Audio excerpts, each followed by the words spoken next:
সবকিছু ঠিক হয়ে গিয়েছিল আগেই, বাকি ছিল শুধু চুক্তি সই করা। গতকাল সেটাও হয়ে গেল। আর্জেন্টিনার বিশ্বকাপ জয়ী ফরওয়ার্ড হুলিয়ান আলভারেজ এখন আতলেতিকো মাদ্রিদের খেলোয়াড়। ম্যানচেস্টার সিটি থেকে 6 মৌসুমের জন্য তাকে দলে ফেরাতে 8,50,00,000 ইউরো খরচ করেছে আতলেতিকো। বাংলাদেশের মুদ্রায় অর্থের পরিমাণটা প্রায় 1,092 কোটি টাকা। আলভারেজকে দলে ফেরানোর খবরটি এক বিবৃতিতে গতকাল দিয়েছে আতলেতিকো। আর্জেন্টিনার ফরওয়ার্ডের দলবদলের বিষয়ে ম্যানচেস্টার সিটির সঙ্গে ঐক্যমত্যে পৌঁছেছে আতলেতিকো মাদ্রিদ। তিনি 6 মৌসুমের জন্য চুক্তি করেছেন। স্পেনের সংবাদ মাধ্যম খবর অনুযায়ী আলভারেজের জন্য ট্রান্সফার ফি হিসেবে 7,50,00,000 ইউরো দেবে আতলেতিকো।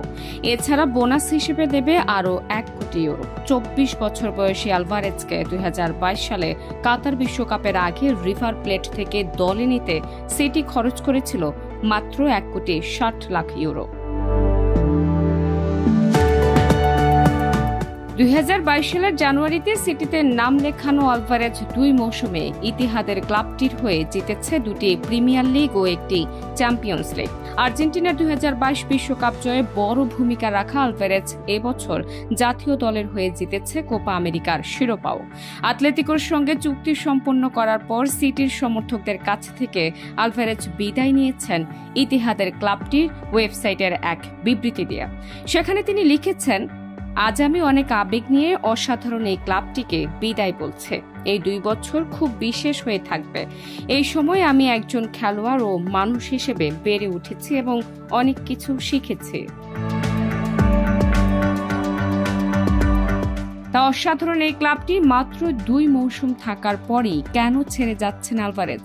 এর কারণ হিসেবে তিনি এর আগে বলেছিলেন যে সিটির একাদশে নিয়মিত জায়গা পাচ্ছেন না, নতুন কোনো ক্লাবে গিয়ে আরও বেশি সময় মাঠে থাকতে চান। সিটিতে মূলত তাকে খেলতে হয়েছে আর্লিং হল্যান্ডের বদলি হিসেবে, বিকল্প হিসেবে। আসন্ন মৌসুমেও যে তিনি শুরুর একাদশে নিয়মিত খেলতে পারবেন সে নিশ্চয়তা হয়তো সিটির কোচ পেপ গার্দিওলা আলভারেজকে দেননি। তবে আলভারেজকে নতুন চ্যালেঞ্জের জন্য শুভকামনা ঠিকই জানিয়েছেন গার্দিওলা। তার আচরণের জন্য এখানে তাকে সবাই খুব ভালোবাসত, কিন্তু আমি আগেও অনেকবার অনেক খেলোয়াড়ের ক্ষেত্রে যেমনটা বলেছি, আবারও সেই কথাই বলছে। সে যেতে চেয়েছে নতুন চ্যালেঞ্জ নিতে। ডেস্ক রিপোর্ট, প্রিয় দেশ।